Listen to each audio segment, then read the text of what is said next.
KPU Kabupaten Serang hingga kini belum menetapkan Bupati Serang terpilih pasca pemungutan suara ulang dan pleno rekapitulasi perolehan suara selesai digelar. Para penyelenggara pemilu masih menunggu buku registrasi perkara konstitusi atau BRPK yang diterbitkan Mahkamah Konstitusi sebagai dasar hukum penetapan pemenang pesta demokrasi. Di mana berdasarkan aturan kepemiluan, pasangan calon yang kalah masih diberi ruang untuk menggunakan hak gugatan dari sengketa pilkada. Sehingga penetapan Bupati Serang terpilih belum dapat dijadwalkan KPU sebelum informasi BRPK belum dikeluarkan MK. Ada ruang untuk pasangan calon menggugat ke MK kalau misalnya ada gugatan. Setelah itu nanti terbit BRPK. Ya, BRPK itu kan registrasi yang masuk di perkara konstitusi di MK. Kalau misalnya Serang tidak masuk dalam BRPK, berarti tidak ada yang menggugat, ya kan?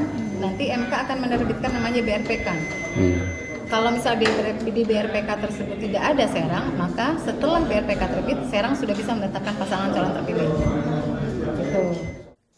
Iva berharap pemungutan suara ulang yang telah digelar di Kabupaten Serang dapat melahirkan kepala daerah yang bisa mesejahterakan rakyatnya sesuai dengan visi misi yang dijanjikan kepada pemilih.